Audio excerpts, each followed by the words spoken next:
Bien, bonjour à tous, rebonjour à tous, pour ceux qui nous suivent déjà depuis le début d'après-midi. En cette dernière séquence de notre colloque, notre but est de voir comment on s'efforce aujourd'hui d'imaginer une politique des 1000 premiers jours. De passer du concept scientifique, des connaissances scientifiques, à la politique publique des 1000 premiers jours et voir comment, dès cette année 2021, on s'efforce de poser les premiers jalons d'une telle politique. C'est le but de notre table ronde. Mais qu'est-ce que c'est que ce chantier des 1000 premiers jours ? Le but n'est pas de rentrer dans le détail ensemble, mais c'est d'ouvrir une fenêtre, de donner à voir quelques aspects de ce chantier qui a été lancé par le secrétaire d'État à l'enfance et aux familles, dans le sillage de la commission d'experts présidée par Boris Cyrulnik, qui est menée tambour battant en 2021.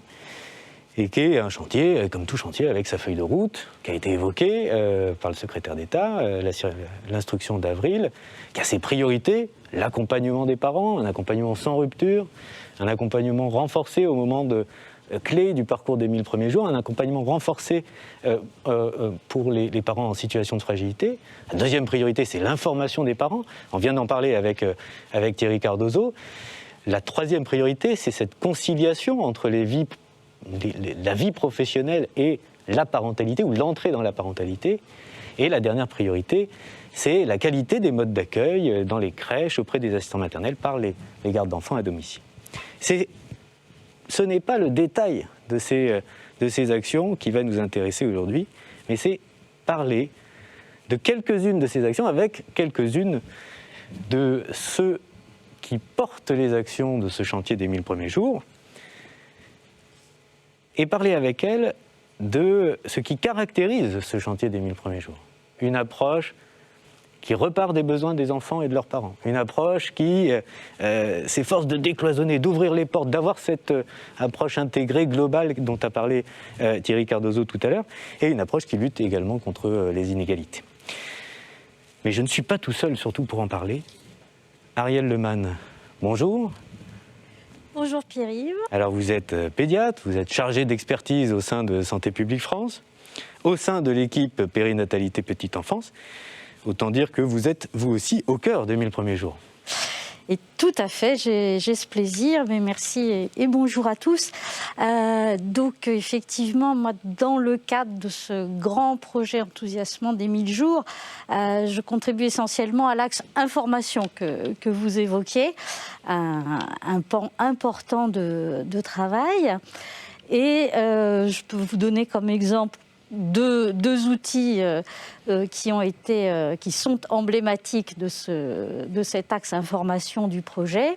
Le premier, c'est le site de Santé publique France, 1000premiersjours.fr, ce site qui est en ligne depuis maintenant 8 jours, et qu'on a vraiment voulu comme le site de référence maintenant attaché à ce projet, et donc qu'on est très fiers de porter à Santé publique France. Alors, comme vous l'a dit Thierry, c'est un site grand public, donc qui est destiné majoritairement aux parents, aux futurs parents, mais évidemment tout le monde peut y aller. La ligne de base, c'est une information scientifiquement validée. Ça semble être vraiment, on va dire, le pilier que les personnes, les internautes puissent avoir confiance dans ce qu'ils lisent. Et puis, la ligne éditoriale du site, c'est vraiment de donner de l'information sur ce qui est vraiment important en termes de développement de l'enfant, j'allais dire au milieu peut-être d'une masse d'informations que les parents ont à droite et à gauche. Qu'est-ce qui compte vraiment si on veut faire un environnement qui soit acceptable et favorable pour cet être en développement. Et puis deuxième outil qui est très connexe, donc le secrétaire d'État l'a évoqué ce matin, le livret des 1000 premiers jours, donc qui sera adressé aux parents dès la déclaration de grossesse, qui est quelque chose qu'on a voulu léger. Et donc j'ai eu le plaisir, avec l'équipe projet 1000 jours et les partenaires, la CNAF, la CNAM, la MSA, de contribuer aussi à ce livret, le tout dans un souci de cohérence de l'information. On y reviendra peut-être après, mais ça nous a semblé vraiment fondamental et on est heureux de travailler tous ensemble parce que ça, les parents, ils nous le disent dans toutes les enquêtes, ils souffrent d'avoir des informations contradictoires entre ce qu'ils entendent entre eux, parfois ce qu'ils entendent même de la part de différents professionnels. Et donc on souhaite nous donner à tous, acteurs des 1000 jours, un socle commun dans lequel on pourra piocher. Merci beaucoup. Dans une information simple, accessible, qui permette à chacun d'investir pleinement ces 1000 premiers jours. Je crois que Marie Lambert-Muyard, c'est également un des sujets sur lesquels vous travaillez. Vous êtes chef du bureau des familles et de la parentalité à la Direction générale de la cohésion sociale, un bureau qui est très actif dans notre chantier des 1000 premiers jours. Est-ce que vous pouvez expliquer quelques-unes des actions que vous menez ? Effectivement, donc bonjour. La Direction générale de la cohésion sociale porte plusieurs chantiers 1000 jours. Donc il y a effectivement l'axe information, puisque nous avons porté également aux côtés de l'ensemble des partenaires le livret des 1000 premiers jours, mais aussi l'application 1000 premiers jours, qui est un outil à disposition depuis début juillet de l'ensemble des parents, donc téléchargeable avec des téléphones intelligents, et dans lesquels on peut trouver diverses informations adaptées aussi à la localisation des familles. Autre volet sur lequel la Direction générale de la cohésion sociale travaille activement, c'est l'axe conciliation, articulation des temps de vie, vie familiale, vie professionnelle, en portant la réforme des modes d'accueil qui est actuellement en cours. Réforme ambitieuse qui a aussi pour objectif de lutter contre les inégalités. Donc se croise une fois encore l'objectif des 1000 premiers jours. Très bien. Nathalie Rabiat-Taureau. Vous êtes, vous, côté santé, à la Direction générale de la santé, médecin, inspecteur de santé publique. Vous travaillez au sein du bureau chargé de la santé des populations et de la politique vaccinale. Et vous êtes chef de projet pour la DGS, 1000 premiers jours. Tout à fait, Pierre-Yves, et bonjour. Alors nous l'avons vu, la période des 1000 premiers jours de l'enfant est une priorité de prévention précoce. Et le chantier des 1000 premiers jours a permis d'embarquer un bon nombre de priorités d'action de santé publique dans le champ de périnatal. La DGS pilote 3 mesures qui soulignent vraiment l'attention particulière portée à mieux accompagner la femme et le couple dès le début du parcours périnatal. Et on parlait tout à l'heure justement de ce parcours des 1000 premiers jours et de tout qui est au cœur, en tout cas qui est un des enjeux de la construction de cette politique publique. Alors, on a trois actions, je disais, qui sont pilotées particulièrement par la DGS. La première action qui concerne l'entretien prénatal précoce. Le premier mot-clé, comme disait Adrien Taquet ce matin, du parcours 1000 jours. Cet entretien privilégié du début de la grossesse existe depuis longtemps. Pour autant, l'enquête nationale périnatale en 2016 nous a montré qu'il était sous-utilisé et souvent mal identifié par les femmes, puisque seuls 28,5% d'entre elles déclaraient en avoir bénéficié. Alors la généralisation de cet entretien, dont l'obligation est entrée en vigueur le 1er mai 2020, donc il n'y a pas si longtemps que ça, nécessite une mobilisation de tous pour accompagner son déploiement sur l'ensemble du territoire national. Et c'est tout l'objet des travaux que nous menons actuellement dans un format pluri-institutionnel et pluripartenarial, avec d'ailleurs aussi des représentants d'usagers, grâce à un groupe de travail qui essaye de répondre à un double enjeu, un enjeu d'information, cette fameuse information qui a été un peu un fil rouge depuis le début de l'après-midi, information auprès des femmes, des couples, information aussi auprès des professionnels de santé, puisque c'est très disparate dans le territoire, et un enjeu d'harmonisation des pratiques, là qui est plus sous le format mise à disposition d'outils et de formation.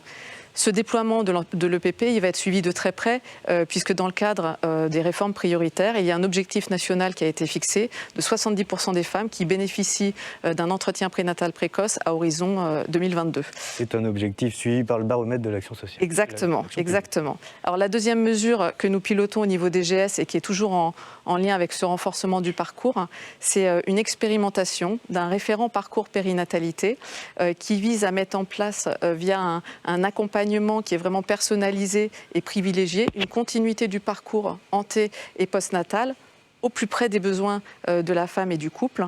C'est une expérimentation qui est fondée sur l'article 51, sur 18 mois, qui a été autorisée là, cet été et qui va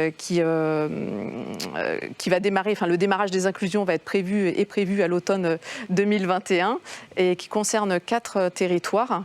Donc, ça me paraît assez important de dire ces 4 territoires volontaires. Donc, la Drôme en Auvergne-Rhône-Alpes, le territoire de la communauté professionnelle territoriale de santé Centre-Essonne dans l'Essonne, en Île-de-France, le territoire de la Guyane et le territoire de Pays-Loire-Touraine en Centre-Val de Loire.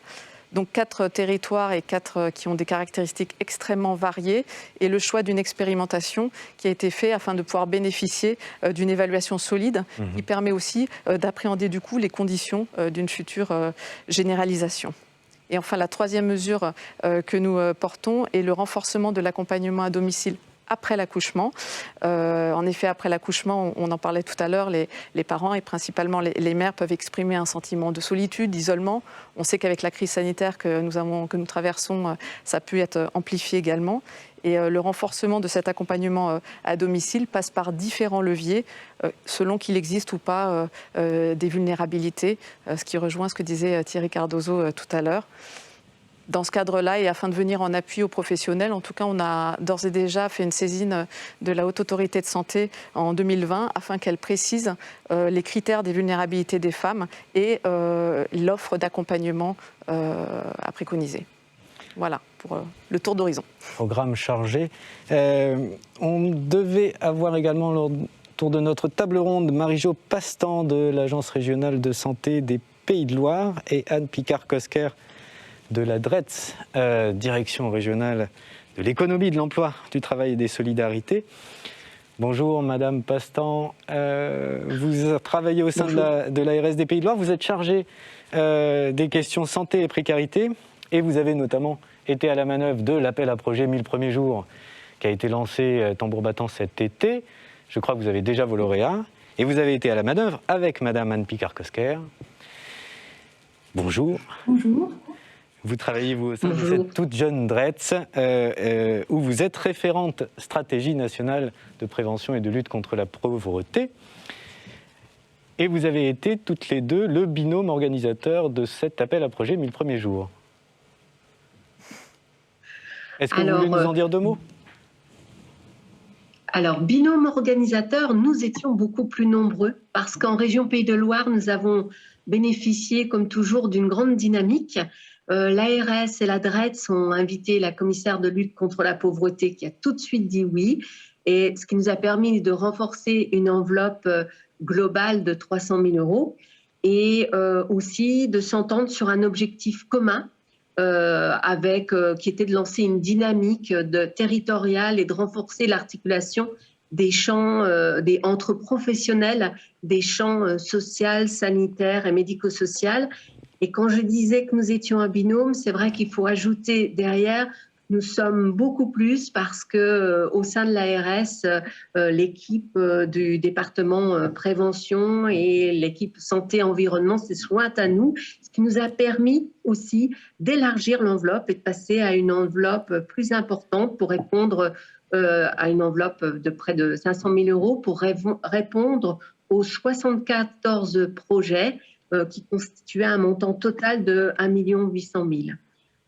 Voilà, nous avons eu des réponses variées. Accueil du jeune enfant porté par des villes, soutien de la parentalité porté par des centres sociaux ou des associations, améliorer la prise en charge sur les territoires en poste et anténatal par des établissements de santé, y compris auprès de publics vulnérables, et puis des propositions au niveau régional d'actions de formation professionnelle santé et professionnelle petite enfance.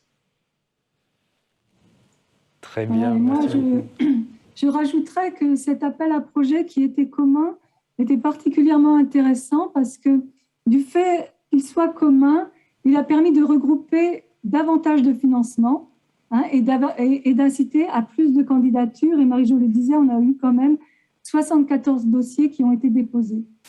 Et il a aussi permis de démultiplier les canaux de diffusion et permis à davantage de structures d'être au courant de cet appel à projet. Et il a permis aussi aux structures de déposer des projets qui regroupaient un ensemble de thématiques ou qui concernaient plus de publics. Merci beaucoup, merci à toutes pour ces présentations et je vous propose qu'on rentre tout de suite dans le vif de notre sujet. Avec cette première thématique, on l'a dit, un principe du chantier des 1000 premiers jours, c'est de repartir des besoins des enfants et de leurs parents et non pas des dispositifs préexistants, etc. Construire cette politique publique autour des besoins des enfants et de leurs parents. Mais quels sont ces besoins Arielle Lehmann, est-ce que vous pouvez nous éclairer ? Oui, Pierre-Yves, ça a été déjà beaucoup dit cet après-midi, mais on peut les rappeler. En tout cas, c'est sur ces besoins, plus exactement même sur les piliers d'un environnement favorable pour le développement de l'enfant, qu'on a construit l'information à Santé publique France. Alors, c'est quoi ces 3 piliers ? Donc, ce qui a été très bien dit par beaucoup aujourd'hui. Le premier, c'est l'environnement affectif, ces relations soutenantes, stables, ce qui va satisfaire le besoin de sécurité et d'attachement de l'enfant. Tout ça, pour y parvenir, il faut des parents en bonne santé. Et c'est pour ça que sur le site, cet axe-là est traité beaucoup par le biais des relations parentales, comment on peut en parler dans le couple, comment est-ce qu'on peut également faire connaissance avec ces nouvelles émotions qui arrivent, ces questions qui arrivent et qui sont normales, ces phénomènes comme les pleurs du bébé dont parlait le professeur Storm tout à l'heure. Tout ça, c'est un premier pilier qui est très important à travailler et qui est travaillé sur le site et comme après, bien sûr, dans certainement des projets sur les territoires, sous de multiples angles. En ce qui concerne l'information, on le traite à la fois avec des articles de fond, mais des témoignages, des questions-réponses. Effectivement, on n'est pas dans un domaine où on fait des conseils simples à chacun de s'approprier, en partant de sa culture, de ce qu'il souhaite, une masse de petites idées. Et puis le deuxième pilier, c'est l'environnement aussi dont a parlé le professeur Storm, cet environnement physico-chimique avec les polluants, les perturbateurs endocriniens, l'environnement, on va dire, physique, donc le risque d'accident, qui reste quand même une priorité en termes de prévention. Donc, comment est-ce qu'on peut, j'allais dire, aborder ces questions tout en n'entrant pas par risque? Ça a été une question qu'on s'est posée à Santé publique France et la réponse collective que nous y avons apportée, c'est on va partir de ce que font les gens en vrai dans leur maison. Et donc ça, c'est la naissance de l'espace en pratique du site des 1000premiersjours.fr. Donc cet espace, en fait, il est constitué des 8 pièces d'un logement. Ce ne sont pas des pièces, des espaces de vie, parce qu'évidemment, tout le monde n'a pas 8 pièces dans son logement. Et comment, dans chaque espace de vie, avec plus de 250 objets quand même sur lesquels on peut cliquer, comment est-ce que là, on peut faire pour que notre environnement au quotidien soit moins accidentogène, pour donner des gros mots, moins encombré de polluants et de toxiques. Donc, on a des conseils très pratiques. On a aussi des articles de fond sur ce sujet. Et puis, le troisième pilier de cet environnement favorable au développement, on en a parlé un peu également, c'est l'alimentation, donc une alimentation appropriée, que ce soit pendant la grossesse pour la femme enceinte, avant même la conception d'ailleurs, puis tout au long des premières années de la vie, avec le sujet de l'allaitement qui fait l'objet également de témoignages, de vidéos, et puis de la diversification alimentaire, qui est également, comme il y a de nouvelles recommandations qui sont récemment sorties, est assez développée, sous forme toujours de questions-réponses, de questions du moment. L'idée étant qu'en fonction des besoins à un temps T du parent ou du futur parent, il puisse venir trouver là l'information dont il a besoin, encore une fois, dans cette approche finalement environnementale et non pas risque par risque. Sécurité affective, environnement, alimentation. Est-ce que, Marie Lambert-Millard, est-ce qu'on retrouve ces besoins dans la réforme des modes d'accueil que vous avez évoquée tout à l'heure ? En effet, sur l'ensemble des chantiers qui sont pilotés actuellement par la DGCS, on les a conçus de la même manière, c'est-à-dire qu'on est parti des besoins de l'enfant, qui sont les mêmes que ceux identifiés par Santé publique France, pour concevoir avec les familles des outils qui leur sont destinés pour les accompagner au mieux, quelle que soit leur situation. Donc la réforme des modes d'accueil, elle s'ancre sur les besoins de l'enfant, puisqu'elle décline sous différentes formes, la Charte nationale d'accueil du jeune enfant. Cette charte est un texte cadre qui fournit les 10 principes pour grandir en toute confiance. Donc elle a été le fruit d'une démarche partenariale et elle est entrée dans le Code de l'action sociale et des familles avec l'ordonnance du 19 mai 2021. Elle vise à penser l'ensemble des modes d'accueil, que ce soit de l'accueil individuel chez une assistante maternelle ou avec un garde d'enfants à domicile ou l'accueil en crèche, à partir de ces besoins-là. Et ça s'illustre aussi concrètement par des obligations nouvelles pour les structures. À titre d'exemple, à partir du 1er septembre 2022, l'ensemble des crèches se situant en zone non très densément peuplée auront l'obligation d'avoir un jardin, ce qui répond au principe des besoins de l'enfant d'être au contact de la nature. Les besoins de l'enfant sont un excellent point de rencontre entre les parents et les professionnels, puisque les parents, dans notre manière de concevoir, puisque les parents, restent les éducateurs premiers de l'enfant, et les politiques qui sont destinées aux familles ne peuvent pas être pensées sans les parents. Donc c'est pourquoi, dans l'ensemble de la réforme des modes d'accueil, mais plus largement de la réforme des services aux familles, on a pensé la place des parents. Donc dans les nouveaux comités départementaux des services aux familles, une place sera attribuée aux parents pour qu'ils puissent décider, avec l'ensemble des acteurs concernés, des besoins sur le territoire en matière de services aux familles. Les outils 1000 premiers jours, donc que ce soit le livret des 1000 premiers jours ou l'application 1000 jours, ont été pensés directement par les parents et avec les parents, puisque sur l'application, plus de 5000 parents ont été consultés en phase d'investigation. Il y a eu environ 150 interviews qualitatives, 4 ateliers focus avec les parents et 3 ateliers focus avec les professionnels. Et ça a permis de vraies avancées sur ces outils-là, puisque l'application présente des fonctionnalités qui n'étaient pas forcément envisagées dès le départ. Par exemple, le calendrier des démarches à réaliser pendant la grossesse pour alléger la charge mentale des parents a été ajouté et permet de notifier aux parents où ils en sont. Donc ces différentes informations, de même que la géolocalisation, sont des vrais appuis qui sont venus d'une demande des parents. Oui, qui nous sont remontés même tout à l'heure par question SMS. Marie-Jo Pastan et Anne Picard-Cosquer, de votre côté, est-ce que vous avez eu la même approche dans la conception de votre appel à projet 1000 premiers jours en Pays de Loire, avec cette volonté toujours de valoriser ou de retenir les projets qui répondent aux besoins des enfants et de leurs parents ? Alors effectivement, nous avons pour la construction, l'élaboration du cahier des charges, nous avons fait appel à des compétences de nos partenaires. Donc outre celles concernant la stratégie de lutte contre la pauvreté ou concernant la DREETS, nous avons également travaillé avec, nous avons invité des représentants CAF et des représentants des centres sociaux, justement pour construire le cahier des charges, avoir une plus grande vision. Et en interne ARS, également, nous avons invité médecins, ingénieurs santé-environnement et une sage-femme, une collègue sage-femme qui était également directrice de crèche, ce qui nous a permis effectivement de sélectionner les axes qui puissent répondre largement à des besoins. Et d'ailleurs, nous en avons sélectionné 5 sur 6. Et en termes de méthode projet, par elle-même, nous avons demandé à chaque porteur de projet de produire une analyse des besoins, justement pour pouvoir suivre ces projets. Très bien. Et à titre d'exemple, on pourrait citer un partenariat entre 2 centres sociaux qui se situent à Angers.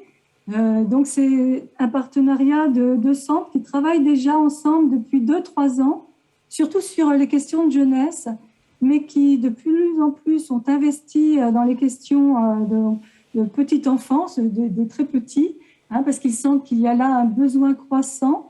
Donc, ce sont 2 centres sociaux qui travaillent notamment sur des quartiers politiques de la ville. Et donc, leur projet est de renforcer des ateliers pour lutter donc contre l'isolement des familles, avec des parcours thématiques autour de thèmes sur l'éveil, la motricité, des questions de santé aussi, et de lutte contre l'isolement. Donc, ce projet, il est parti d'un constat, c'était qu'il y avait une envie forte de la plupart des personnes, qu'elles soient parents, grands-parents, assistantes maternelles, de se former et de s'informer. Et donc là, il y a vraiment un partenariat qui se met en place et qui sera aidé justement par le fait qu'ils sont lauréats de cet appel à projet. Et il y a une volonté également de rendre les parents acteurs du dispositif et même de les associer au suivi du projet. J'en profite pour une petite incise. Tous les projets lauréats des 15 appels à projets régionaux qui nous sont remontés au niveau national seront mis en valeur sur le site du ministère des Solidarités et de la Santé pour, y compris, donner des idées demain, alors pour permettre à chacun de les découvrir et puis pour donner des idées. Nathalie Rimbeau-Taureau, l'entretien prénatal précoce, c'est l'occasion d'analyser les besoins des parents. Exactement. On l'a dit, c'est le premier moment clé du parcours et c'est vraiment un rendez-vous fondamental et un temps d'échange vraiment privilégié du début de la grossesse et c'est l'opportunité aussi de mieux repérer tout ce qui est facteur de risque, on a dit les besoins, pour adapter l'accompagnement.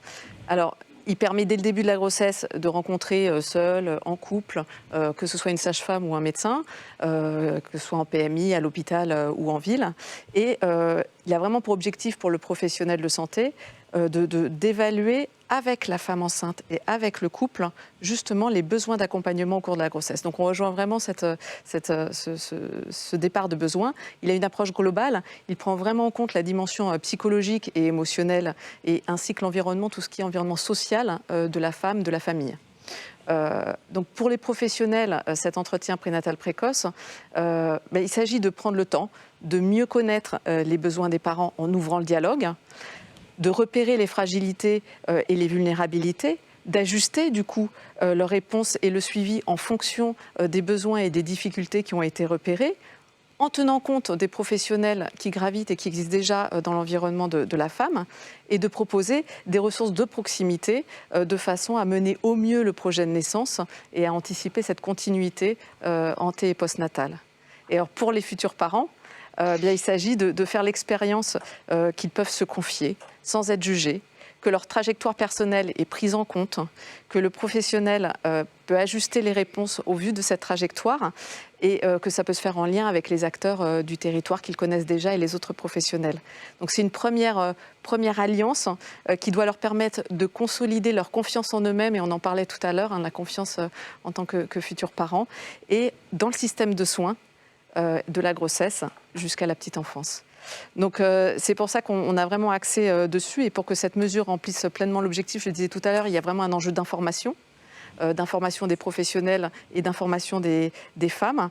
Cette information auprès des femmes et des couples doit se faire en direct. Et là, il y a l'assurance maladie, la Caisse nationale d'assurance maladie qui fait déjà des informations depuis l'année 2020 en direct auprès des femmes et des professionnels. Mais le groupe de travail, et c'est vraiment tout l'enjeu, essaye de mettre en place des informations qui soient vraiment dédiées aux femmes, aux professionnels de santé et qui soient diffuses dans l'ensemble du territoire national. Là aussi, c'est un véritable enjeu, de façon à ce que le professionnel, si lui ne réalise pas le PP, puisse adresser dans ce cas-là la femme, qu'il puisse savoir que c'est le moment opportun et puisse l'adresser à un professionnel qui réalise cet entretien prénatal précoce. Donc c'est vraiment un véritable enjeu. Le deuxième enjeu, on l'avait dit tout à l'heure, c'est celui de la culture commune ville, hôpital, PMI. Et il y a des travaux qui visent notamment à inscrire l'entretien prénatal précoce dans les orientations nationales de la formation continue des professionnels, afin que toutes les femmes enceintes, où qu'elles soient sur le territoire national, puissent bénéficier d'un entretien prénatal précoce conformément aux recommandations de la Haute Autorité de Santé et que cet entretien soit vraiment ce temps privilégié du début du parcours périnatal. Et j'en profite aussi, on parlait tout à l'heure de l'application des 1000 premiers jours. Une des premières actions visibles de ce groupe de travail, ça a été un article dédié dans l'application 1000 premiers jours sur le PP et à disposition de toutes les femmes, couples, voilà. Application qui est téléchargeable y compris sur Apple Store, sur Google Play, depuis le 1er juillet. Vous avez parlé d'approche globale, notamment ville, hôpital, PMI, à travers le PP, l'entretien prénatal précoce. Plus généralement, un des principes de ce chantier des 1000 premiers jours, c'est d'embrasser les temps avant la naissance, le moment de la naissance, les premiers jours, les premières semaines, les premiers mois de l'enfant, d'embrasser les secteurs, le sanitaire, le social, le médico-social, faire travailler ensemble, lancer des ponts, et puis faire travailler ensemble. Je crois que l'exemple des Pays de Loire est également une belle illustration.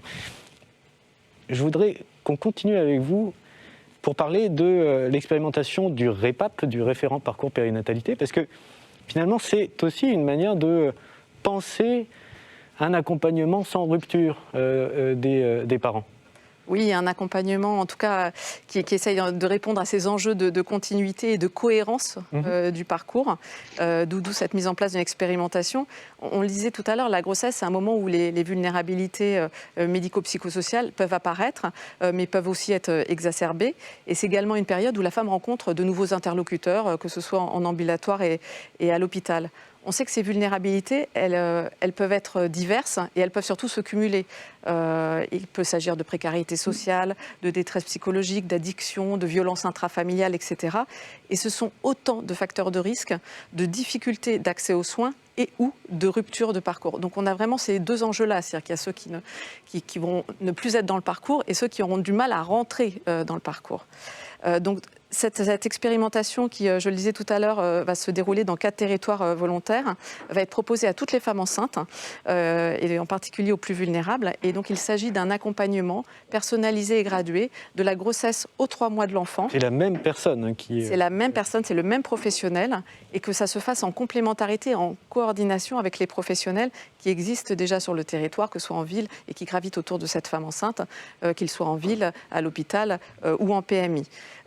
Donc ce REPAP, référent parcours périnatalité, sera ainsi un interlocuteur privilégié de la femme, du couple, des professionnels, et il a vraiment cet objectif et il va contribuer à limiter ces ruptures de parcours dont on parlait tout à l'heure et ces ruptures de prise en charge qui peuvent s'avérer particulièrement néfastes, que ce soit pour l'enfant et pour la mère.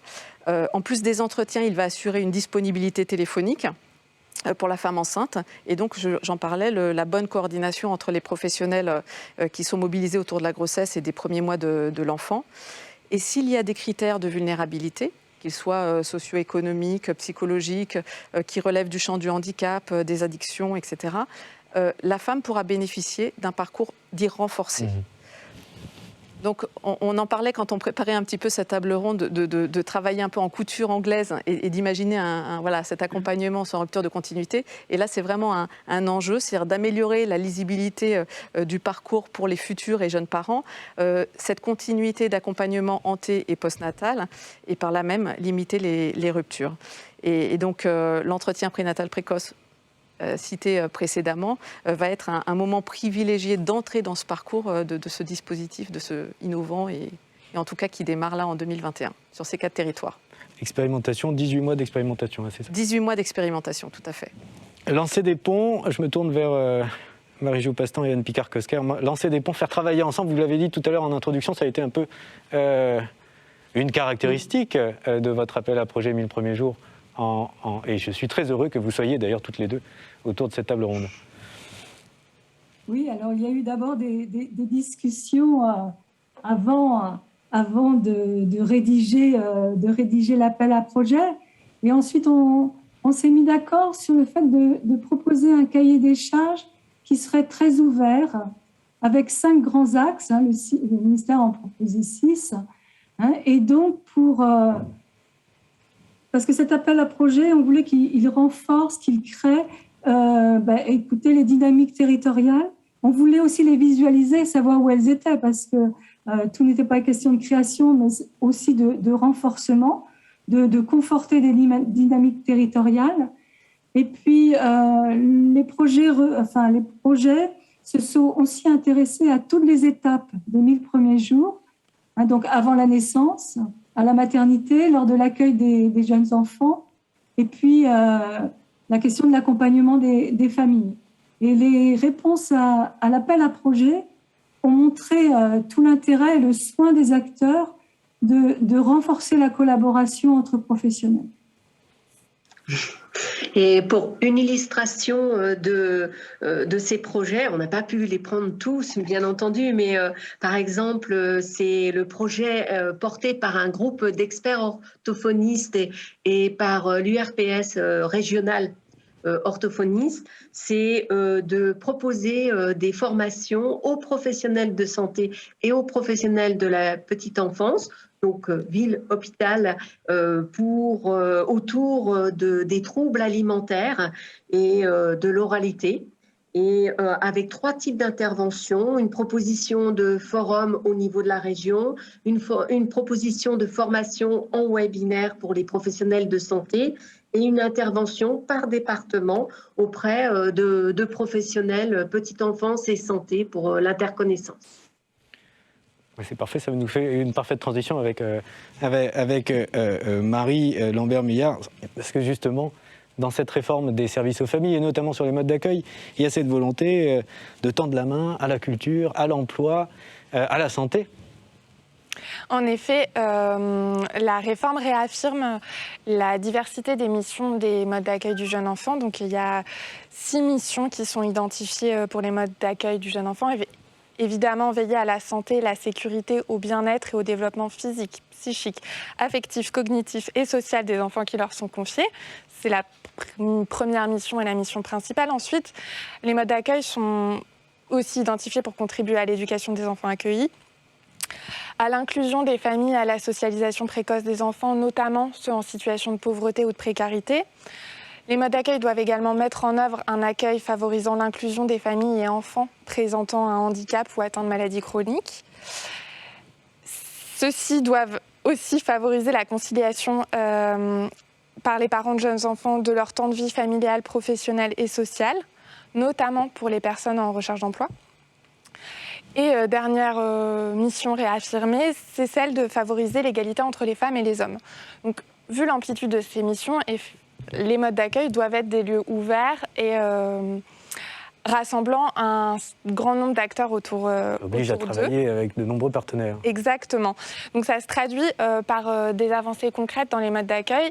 Déjà, l'introduction d'une nouvelle fonction au sein des crèches, qui est la fonction de référent accueil santé inclusif. Référent santé et accueil inclusif, c'est mieux dans le bon ordre. qui fait suite aux difficultés que les crèches éprouvaient parfois à trouver l'appui d'un médecin, ce qui était une de leurs obligations et c'était parfois compliqué pour elles. Donc là, on ouvre un nouveau dispositif qui est celui de référent accueil inclusif et santé, qui permettra d'appuyer les professionnels dans l'accueil des enfants en situation de handicap, mais aussi parfois quand ils se posent des questions sur le comportement d'un enfant qui pourrait être par victime de violence ou autre. Donc ça va être vraiment un apport et ça ouvre les crèches vers l'extérieur. Autre apport, c'est l'obligation pour les crèches d'avoir un projet social, c'est-à-dire d'expliquer comment elles s'ancrent dans un territoire et comment elles s'inscrivent dans une démarche partenariale avec l'ensemble des acteurs qui sont présents sur le territoire. Et ceci est aussi favorisé par la composition des comités départementaux des services aux familles qui permettent un pilotage décloisonné du soutien à la parentalité et des modes d'accueil du jeune enfant sur un territoire. Ce seront autant d'outils qui permettront au partenariat de se nouer et de mieux répondre aux besoins en fonction des acteurs présents sur le territoire. Référent santé, accueil inclusif, j'ai le sentiment que ce sont demain des acteurs essentiels en promotion de la santé. Du coup, je vous propose de rentrer directement, parce que je vois l'heure qui tourne, de rentrer directement dans notre troisième temps de discussion. Comment travailler sur les 1000 premiers jours, c'est également travailler sur les inégalités de destin, pour reprendre l'expression du secrétaire d'État. Ariel Lehmann, est-ce qu'on peut dire que dès qu'on travaille sur les 1000 premiers jours, de toute façon, on travaille sur la réduction des inégalités ? Oui, parce que comme on l'a dit ce matin, c'est dans ces 1000 premiers jours qu'on va être le plus efficace, le plus efficient en termes de santé publique, parce que toutes les interventions, toutes les actions qu'on va pouvoir mener pour accompagner, soutenir cette période, quel que soit effectivement le champ de prédilection dans lequel on travaille, toutes ces actions vont aboutir à un individu qui aura des compétences majorées pour sa santé future, de meilleures habiletés, notamment en communication, une meilleure confiance en soi. C'est vrai pour l'enfant qui est dans ces 1000 jours, c'est probablement vrai aussi pour les parents eux-mêmes. En tout cas, ce qui est vraiment bien établi, c'est qu'agir dans ces 1000 jours, ça donne à l'individu des compétences qui vont lui permettre, pas forcément de gommer, mais en tout cas de réduire le désavantage avec lequel il part, puisque nous, quand nous naissons, nous avons déjà une inégalité sociale face à la santé, selon le territoire et le milieu dans lequel nous naissons. Donc, tout ce qu'on peut faire dans ce contexte-là, effectivement, c'est déjà lutter contre les inégalités sociales et territoriales de santé. Après, dans chaque projet, on l'entend à travers tout ce que vous dites, il y a des attentions aux plus vulnérables, aux plus fragiles. En termes d'information, on essaye aussi, à Santé publique France et dans tous les outils, je pense, du projet des 1000 premiers jours, d'être, on va dire, le plus facile à comprendre, le plus accessible. Pour autant, la médiation, elle reste absolument fondamentale pour de très nombreuses populations. Et c'est pour ça aussi que c'est important. Ça nous a semblé vraiment important. Et je reviens un tout petit peu sur le sujet précédent du partenariat dans le sens de la co-construction entre les gens de secteurs un petit peu différents jusqu'à présent, et maintenant on sent vraiment cette fédération. Nous avons souhaité, comme chacun, on le sent très bien, vraiment avoir quelque chose qui puisse servir un petit peu de pilier de référence, d'information, pour que chaque acteur s'en empare, et notamment ceux qui sont, et il en faut forcément, des médiateurs pour accompagner les plus fragiles. Avec le comité d'interface, c'est ça que... Alors, le comité d'interface périnatalité petite enfance de Santé publique France, en fait, c'est un comité... Alors, au début, on a beaucoup tourné autour de son nom. On va dire un groupe d'amis critiques au début que nous avons mis en place, parce que dès le début, dès la construction de l'unité il y a quelques années, nous avions plusieurs problématiques. La première était qu'on sentait tous, hein, bien sûr, que ce décloisonnement, il fallait le concrétiser, il fallait lui donner des outils. Et donc pour ça, il fallait mettre autour de la table des personnes qui allaient nous aider à réfléchir. Je dis nous, issus majoritairement du monde sanitaire. Et puis la deuxième mission qui était assignée à ce comité, c'était est-ce que les axes stratégiques à la fois du projet de Santé publique France en périnatalité et également les axes de construction de l'information en général et des interventions étaient pertinents. Et on a testé depuis plusieurs années que cette approche par les besoins, oui, elle rapproche. Alors effectivement, on l'a vu avec notre comité qui rassemble des professionnels de la santé, des professionnels du secteur social, des professionnels de l'accueil, des chercheurs, des psychologues, des représentants des usagers. Et oui, ça fédère et ça marche parce que chacun, en fait, dans son travail au quotidien, finalement, essaye à sa place de répondre aux besoins des enfants. Et encore un mot, mais qui rejoint tout à fait évidemment ce que vous mettez en œuvre, ce que nous mettons chacun en œuvre sur nos projets, la présence donc des usagers à la fois au comité d'interface et aussi, ça c'était plus au moment de la construction du site, de ces grands principes, on a utilisé une communauté d'internautes. Et en fait, c'est vrai qu'avec les technologies, on peut faire des petits groupes comme ça qui accompagnent un projet. C'est quelque chose qui marche un petit peu comme ce qui a été fait sur l'appli, ce qui nous a vraiment réorientés. Et c'était fondamental pour essayer en fait vraiment de faire une référence commune. Une référence commune pour s'adresser à tout le monde, mais y compris avec des actions renforcées, on l'a dit, dans les situations de fragilité. Nathalie, vous travaillez également sur les visites à domicile, après l'accouchement, et il y a tout un volet d'actions renforcées, justement, lorsqu'on repère une situation de fragilité. Oui, tout à fait. Et c'est aussi la chance du chantier des 1000 premiers jours, c'est de permettre la synergie entre les politiques de santé publique dans cet objectif de lutte contre les inégalités sociales et territoriales de santé. Et donc là, on parle, par exemple, si on parle de visite à domicile pour les situations de vulnérabilité, je vous parle volet prévention de la stratégie nationale de prévention et protection de l'enfance 2020-2022, qui répond vraiment à cet enjeu d'investir la prévention primaire dès le début de la grossesse, afin d'agir aux racines des inégalités sociales et territoriales de santé et qui est un vrai levier du déploiement des visites à domicile par la protection maternelle et infantile en faveur des familles vulnérables, puisque parmi les 5 objectifs principaux qu'elle comporte, il y en a un qui est sur l'entretien prénatal précoce et l'autre qui est justement sur ce renforcement des visites à domicile. Juste pour mémoire, cette stratégie, elle fait suite à la remise au constat d'hétérogénéité des services de PMI qui avait été fait par le rapport Perron. Et ça repose sur la mise en place de contrats tripartites département, ARS, préfet. Et ça porte sur la prévention et la protection de l'enfance autour d'objectifs opérationnels. Donc nous, là, on s'intéresse plus au champ de la prévention et de la promotion de la santé, où il s'agit de renforcer un peu les missions traditionnelles de santé publique des PMI, dont on sait qu'elles ont le déploiement hétérogène.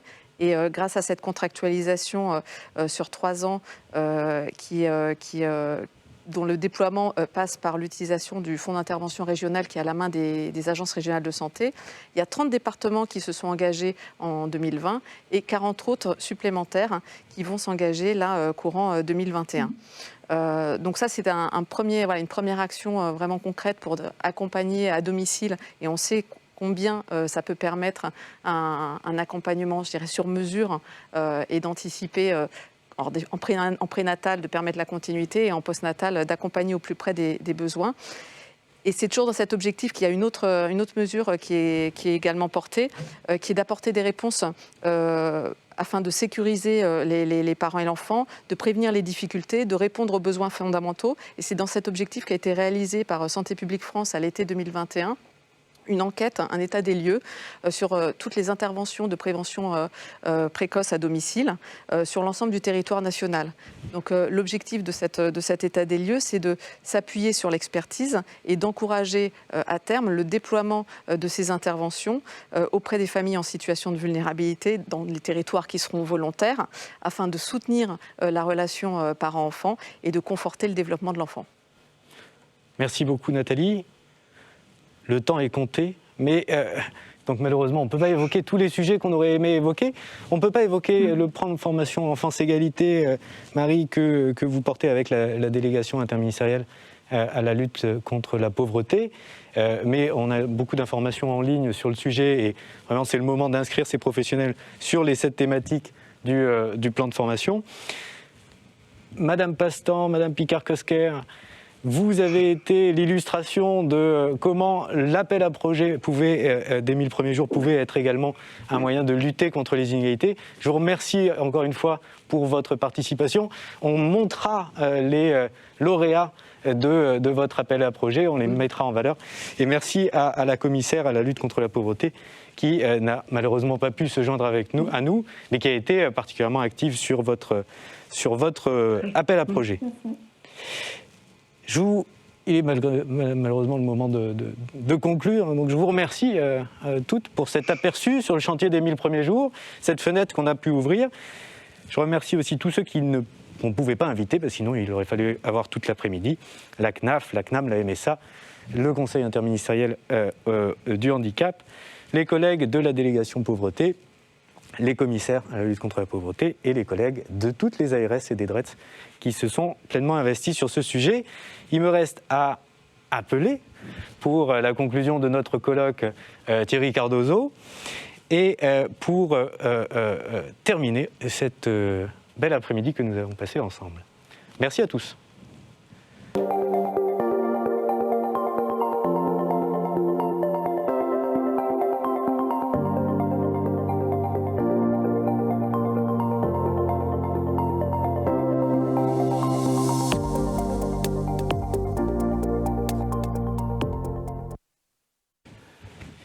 Bien, donc nous voilà à la conclusion, Thierry, de cet après-midi.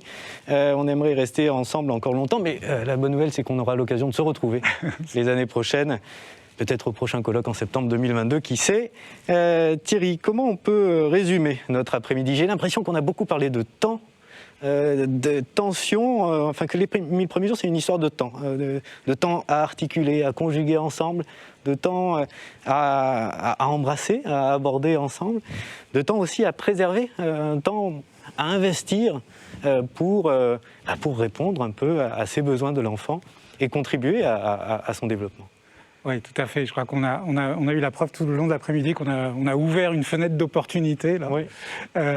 Et c'est intéressant de voir en quoi, finalement, peut-être jusqu'à présent, dans tout ce qu'on a pu entendre, la société était un peu maître du temps sur la grossesse. Et là, on a l'impression qu'il y a peut-être une opportunité à ce que la grossesse imprime son temps sur la société, entre nos agendas, entre l'hyperconnexion. On a pu voir comment Boris Cyrulnik nous a montré à quel point la niche sensorielle et la sécurisation de la niche sensorielle était fondamentale. Et il nous a invités effectivement à comprendre que cette sécurité-là, c'était à la fois finalement une responsabilité phénoménale pour les parents. Et on peut voir tout de suite à quel point ça peut être un poids. Mais la bonne nouvelle, c'est qu'ils ne sont pas seuls, ils ne doivent plus être seuls. Ils ne doivent pas être seuls. Et collectivement, il y a une responsabilité à la fois, bien sûr, individuelle des adultes en charge des enfants, mais aussi collective. Et il a parlé de degré de liberté, justement, dans cette capacité. Et pourquoi? Et j'ai beaucoup aimé personnellement son expression, ce n'est pas la faute de la mère, mais du malheur de la mère, lorsque, en effet, l'enfant subit l'impact du stress toxique. Et donc il a parlé de cet écosystème, on en a parlé tout le temps jusque-là lors de la table ronde, qui est un vrai facteur de résilience. Donc là, c'est vraiment ce premier temps. Maya Gracier l'a redit, il faut tout un village pour élever un enfant. Tout est dit dans cette magnifique et poétique phrase et le titre de son livre. Les enfants ont besoin d'affection pour devenir les bébés curieux qu'ils sont. Ils ont besoin de comprendre, d'être en sécurité dans la relation à l'autre. Et elle l'a magnifiquement montré dans cette question encore de responsabilité, à faire attention à l'attention des bébés. Donc encore une jolie formule. Laurence Storm a insisté sur l'importance du discours cohérent et je crois que là, on a tous une responsabilité collective dans nos outils qu'on développe, dans la manière dont on déploie les choses sur le terrain, dans la manière dont on soutient les professionnels qui nous regardent et on a vu dans beaucoup de questions l'angoisse des professionnels sur l'insécurité de leur propre situation, dans certaines PMI en difficulté, dans les hôpitaux en difficulté. On voit bien que la bonne nouvelle, c'est que tout le monde a envie de travailler ensemble, de créer des liens, de créer des ponts. Et ce programme, je ne sais pas comment l'appeler, en tout cas cette dynamique des 1000 premiers jours qu'on a envie tous ensemble de créer, de faire perdurer dans les années à venir. Et j'espère vraiment que c'est le premier temps de quelque chose qui doit se construire ensemble. Vous avez parlé de réseaux collectifs, toute l'après-midi, de créer des liens, des ponts, de trouver un équilibre aussi entre le bénéfice et les risques. C'est vrai qu'on travaille beaucoup à Santé publique France sur cette notion de iatrogénie quand on intervient. Les interventions de prévention précoce, j'en ai parlé, vous en avez parlé. C'est absolument indispensable. Il est aussi indispensable, si vous me permettez l'expression, de ne pas faire n'importe quoi. Et on a une responsabilité collective à effectivement proposer des cadres. Et donc j'insiste encore une fois sur l'importance de la connaissance scientifique qui évolue. On l'a vu à quelle allure. Et tous nos orateurs nous ont brillamment, encore une fois, montré toute l'expertise qui se construit à l'échelle internationale, à l'échelle nationale, dans un objectif en effet, de faire en sorte que le départ soit le meilleur possible, en fait.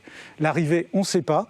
Et donc, du coup, on voit bien qu'il y a une notion d'inconnu, qui est cette pression entre ce temps de l'agenda et que certains appellent le temps horticole, c'est-à-dire cette nature, finalement, de la grossesse, un peu comme l'allégorie des grains de riz. On ne tire pas dessus pour qu'il pousse, mais par contre, on essaie de faire en sorte que l'ensemble de l'environnement lui permet de pousser en bonne santé. Je m'arrêterai là sur l'allégorie du grain de riz. Donc j'ai entendu les mots de bienveillance. C'est un mot compliqué, parce qu'il est beaucoup utilisé. Porter l'attention avec douceur, sans jugement. Vous l'avez dit tout à l'heure, c'est important. Alliance, confiance, c'est des mots qui sont revenus à peu près toute l'après-midi. Donc j'ai noté ça encore une fois. Peut-être qu'on peut terminer sur le fait que le rôle de la société, c'est sans doute de sécuriser, finalement, en poupée gigogne, le bébé, les parents et les professionnels qui les soutiennent. Merci encore. Merci à toute l'équipe et les équipes qui nous ont permis d'organiser ça. Je n'ai pas eu le temps de le dire ce matin, mais mon unité qui a beaucoup contribué, l'équipe de Pierre-Yves, toutes les oratrices et orateurs qui nous ont fait l'honneur et le plaisir de participer, de créer ensemble ces ponts et ces liens et cette dynamique. On se donne déjà rendez-vous l'année prochaine parce qu'on a envie de revenir. Très Sans bien. masque, j'espère. Ah ouais, croisons les doigts. Merci beaucoup Thierry. Prochaine étape, je l'évoque simplement, la conférence des familles du 5 et 6 octobre, qui sera l'occasion de revenir sur bon nombre des mesures des 1000 premiers jours. Merci à tous et à toutes.